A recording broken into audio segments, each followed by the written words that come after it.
बिस्मिल्लाहिर्रहमानिर्रहीम। अस्सलाम वालेकुम। आज के इस शॉर्ट वीडियो में हम डिस्कस करेंगे, हम असल में एनालाइज करना चाह रहे हैं पाकिस्तान की इकोनॉमी को। ये सिलसिला हमने शुरू किया है बजट से, और बजट के ऊपर हमने इससे पहले 2 वीडियोस बनाई हैं। आज की इस 10-12 मिनट की डिस्कशन में हम पाकिस्तान इकोनॉमी की अप्रेजल या उसका क्रिटिकल इवैल्यूएशन का सिलसिला जो है जारी रखते हुए, हम पाकिस्तान के जो सबसे बड़े मसाइल में से एक सबसे बड़ा मसला जो कर्जों का है, जिसकी वजह से पाकिस्तान की इकोनॉमी की रीढ़ की हड्डी पे बहुत बोझ है और खुदा ना खास्ता टूटने का खतरा है। तो इसको हम डिस्कस करेंगे।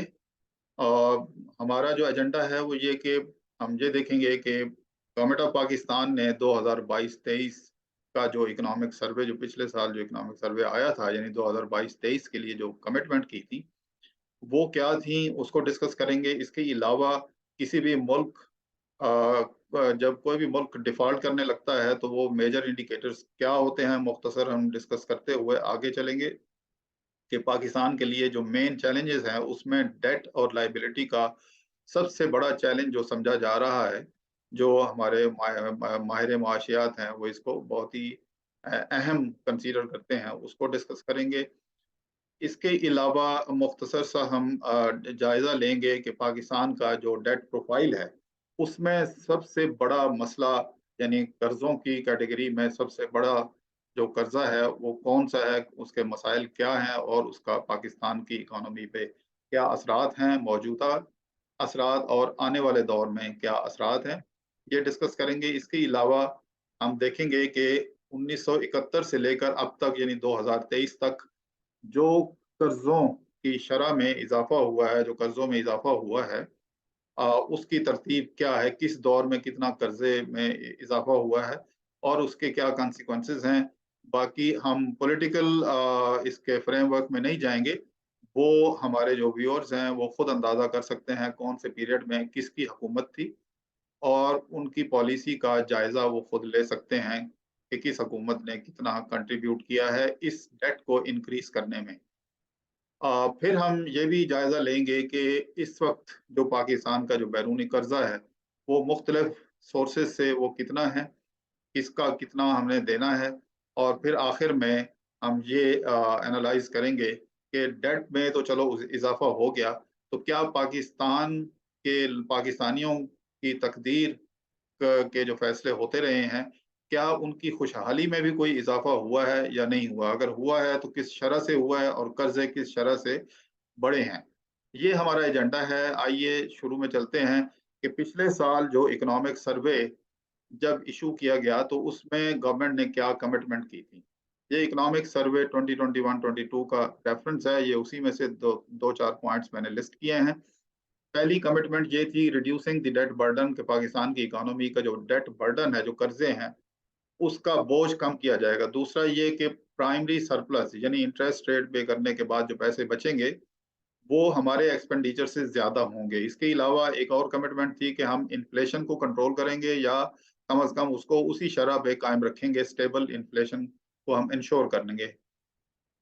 एक और जो कमिटमेंट थी वो ये थी कि long term sustainable economic growth की तरफ, यानी ऐसी शरह नमू जो लंबे अरसे के लिए कायम रखी जा सके, उसकी गारंटी देने देने देने का वादा भी किया गया था और कमिटमेंट की गई थी। इसके अलावा एक और जो कमिटमेंट थी इस इकोनॉमिक सर्वे, जो हमारा सरकारी डॉक्यूमेंट है, उसमें कि exchange rate regime based on economic fundamentals, यानी एक्सचेंज रेट जो है वो इकोनॉमिक फंडामेंटल्स के मुताबिक खुद को एडजस्ट करेगा, और हुकूमत ऐसे मौके मुयस्सर करेगी कि एक्सचेंज रेट जो मार्केट कंडीशंस हैं, मिसाल के तौर पे अगर पाकिस्तान की इकोनॉमी बेहतर परफॉर्म कर रही है तो एक्सचेंज रेट उसको रिफ्लेक्ट करेगा, अगर बुरा परफॉर्म कर रही है तो उसके मुताबिक वो रिफ्लेक्ट करेगा। इन शॉर्ट, एक आम व्यूअर और रीडर के लिए मैं इस तरह से इसको सिंपल करूंगा।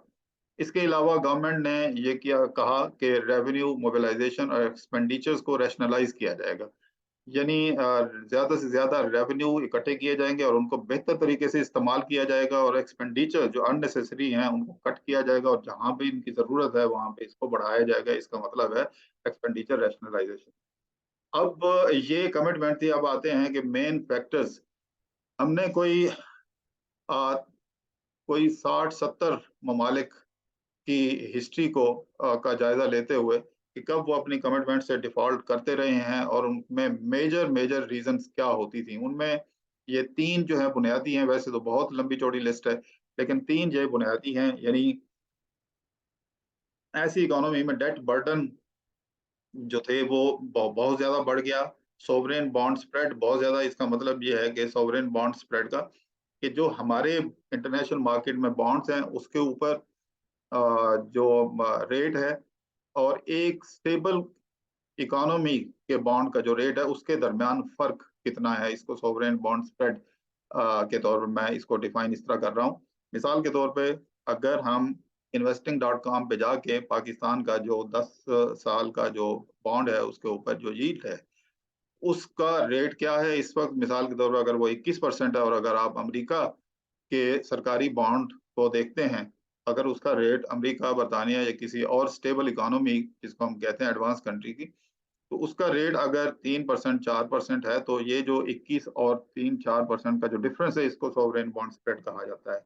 तो कहा यह जाता है इन इंडिकेटर्स को देख के कि अगर किसी मईशत के मैक्रो इकोनॉमिक इंडिकेटर्स कमजोर होते जा रहे हैं तो इसके डिफॉल्ट करने का खतरा बढ़ जाता है। इसी तरह अगर किसी मुल्क की सॉवरेन बॉन्ड स्प्रेड बढ़ता जा रहा है तो उसका भी डिफॉल्ट करने का खतरा बढ़ जाएगा, क्योंकि ये अपने बॉन्ड को शायद ऑनर ना कर सके, पैसे लोगों के वापस ना कर सके, या पैसे वापस करने के लिए मजीद कर्जे लेने पड़े और फिर उनको भी मुकम्मल तौर पर अदा ना कर सके तो फिर मजीद कर्जे लेने पड़े। तो इसका एक इंडिकेटर होता है कि सोवरेन बॉन्ड स्प्रेड अगर बढ़ जाए तो। डेट बर्डन इंडिकेटर्स, इसको हमने देखना है। आज का हमारा मौजू यही है। बाकी इंडिकेटर्स को डिटेल से हम किसी और वक्त पे डिस्कस करेंगे। तो आइए मेजर चैलेंजेस में से डेट का जो चैलेंज है उसको देखते हैं।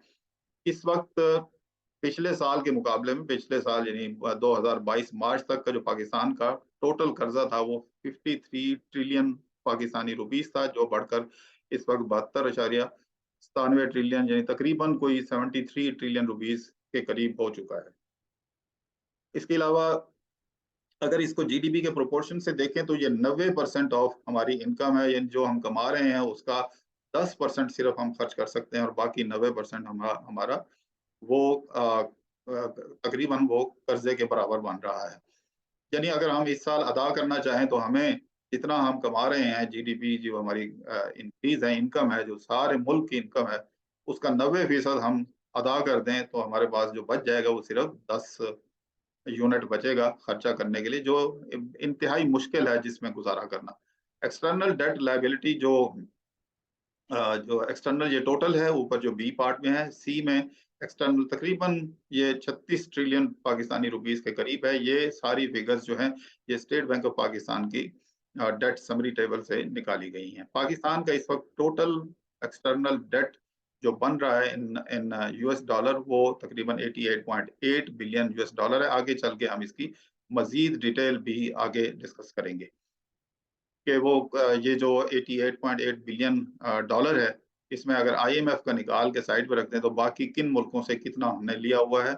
पाकिस्तान की टोटल इकोनॉमी जो 2022 में तकरीबन 66 ट्रिलियन के करीब थी, अब बढ़कर 85 ट्रिलियन के करीब हो गई है। इसमें ये क्योंकि करंट हम इसको मार्केट प्राइस पे ले रहे हैं क्योंकि इन्फ्लेशन बहुत ज्यादा बढ़ा है इस साल, तो ये 85 ट्रिलियन में यानी जो प्राइस को अगर हम जरब दें, टोटल आउटपुट जो प्रोड्यूस होता है जिसको हम जीडीपी कहते हैं, तो इसमें एक बड़ा फैक्टर जो है वो इन्फ्लेशन का है। अगर इन्फ्लेशन का फैक्टर निकाल दें तो ये 85 ट्रिलियन से धड़ाम से गिर जाएगी, बहुत नीचे चली जाएगी।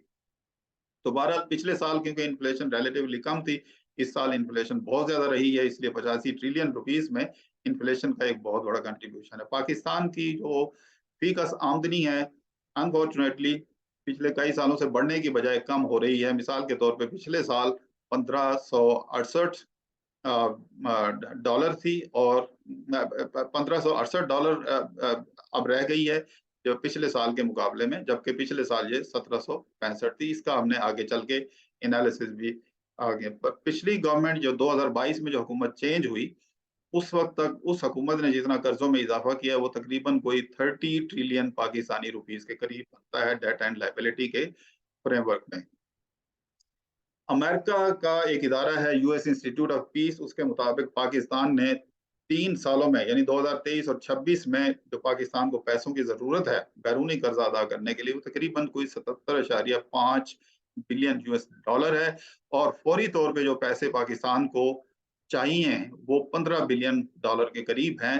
ये मैंने लोअर साइड बताई है, ये 15 से लेकर 20 बिलियन डॉलर के करीब ये रेंज बनती है। 15 बिलियन डॉलर भी अगर हमें कहीं से अरेंज हो जाते हैं तो हमारा बहुत सारे मसाइल हल हो जाएँगे। ये एक एक्सटर्नल डेट का ट्रेंड है, जिसमें ये दिखाया गया है कि कौन-सा पीरियड है, आप देख सकते हैं ये नीचे, यानी 2010 से ऑनवर्ड तकरीबन 2015 तक इसमें डाउनवर्ड ट्रेंड है और उसके बाद फिर दोबारा से ये बढ़ना शुरू हो गया और मैं यहाँ पे ये पीक पे है, यानी 2020 में।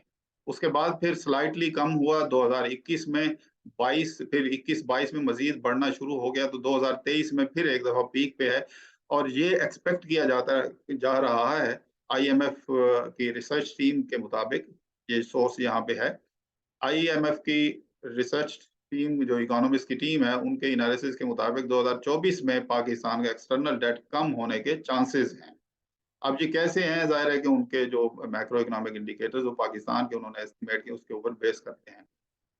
इसको अगर सोर्स वाइज़ देखा जाए, तो आप देखें कि सोर्स वाइज़ सबसे बड़ा जो इसमें कंट्रीब्यूशन है, वो हमारे इन परमानेंट डेट का है, जिसने पाकिस्तान की इकोनॉमी की मईशत की कमर तोड़ के रख दी है। ये जो डार्क ब्लू आप देख रहे हैं 2012-13 से 13 में, ये तकरीबन 20-22% के करीब था। ये बढ़कर फिर 13-14 में बढ़ता गया 2015-16 तक और 16-17 में फिर इसको कम किया गया, 17-18 में कम किया गया। हुकूमत तब्दील होती है 2018 में, तो 2018-19 में एकदम से ये डबल हो जाता है।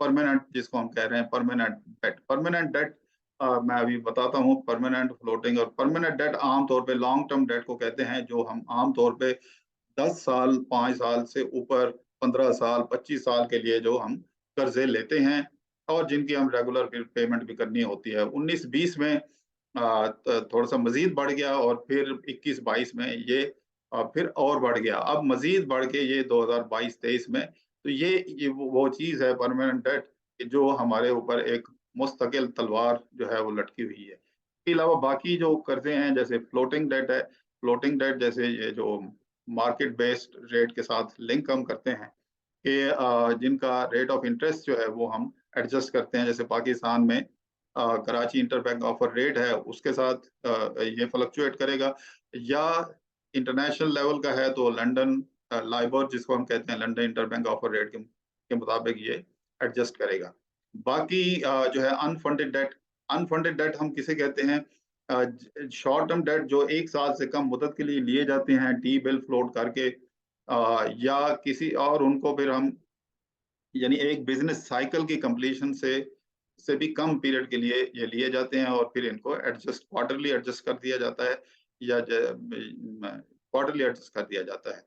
इसके लिए गवर्नमेंट को अलग से कोई फंड मेंटेन करने की ज़रूरत रीपेमेंट के लिए फंड मेंटेन करने की ज़रूरत नहीं होती। ये वो चीज़ें हैं। अब इसमें मुख्तसर परमानेंट डेट क्या है? जैसे पाकिस्तान इन्वेस्टमेंट बॉन्ड है, जो 15 साल के लिए इश्यू किए जाते हैं, 10 साल से ऊपर जो इसमें इसी तरह गवर्नमेंट ऑफ पाकिस्तान इजारा सकूक है, सकूक भी इनफैक्ट बॉन्ड की एक शक्ल है, लेकिन सकूक जो है वो इस्लामिक मोड ऑफ फाइनेंसिंग में आता है। इसी तरह प्राइस बॉन्ड्स हैं, जो लंबे अरसे के लिए लोग लेते हैं, पैसे गवर्नमेंट के पास आ जाते हैं। बाय मुअज्जल ऑफ सकूक बाय मुअज्जल है, जिसमें जो है वो पेमेंट जो है वो बाद में की जाती है और चीज़ जो है वो पहले से उसको दे दी जाती है। तो इस किस्म के ये बॉन्ड है। इसी तरह फ्लोटिंग डेट है जो मार्केट ट्रेजरी बिल्स हैं जो गवर्नमेंट इश्यू करती है। इसी तरह बाकी जो है अनफंडेड बॉन्ड में बहबूद सेविंग है, रेगुलर इनकम सर्टिफिकेट है, डिफेंस सेविंग सर्टिफिकेट है, वगैरह-वगैरह। इसी तरह पेंशनर्स बेनिफिट अकाउंट है, स्पेशल सेविंग सर्टिफिकेट्स हैं, स्पेशल सेविंग अकाउंट्स हैं। और एक लंबी लिस्ट है। ये वो कैटेगरीज़ हैं जो जिसको मेरा ख़्याल है देखकर आप अंदाज़ा कर सकते हैं कि पाकिस्तान क्यों इतने बड़े क्राइसिस में है। ओवर द ईयर जब ये एक्यूमुलेट होता जाता है तो फिर हम इसको अदा करने से कासिर रहते हैं। बाकी इंशाल्लाह सेकंड पार्ट में हम इसको डिस्कस करेंगे कि ट्रेंड जो है वो ओवरऑल 71 से लेकर 2023 तक क्या रहा है, किस दौर में कितना कंट्रीब्यूट हुआ है, और फिर इसका हम एक कंपैरिजन करेंगे कि क्या इन अदवार में कोई पाकिस्तानियों की खुशहाली या उनकी आमदनी में भी इजाफा हुआ है कि नहीं। फिलहाल इतना ही। Thank you very much. Thank you for watching. Keep watching. इंशाल्लाह सेकंड पार्ट में हम मजीद इसकी तफसीलात डिस्कस करेंगे। So far so good. अस्सलाम वालेकुम।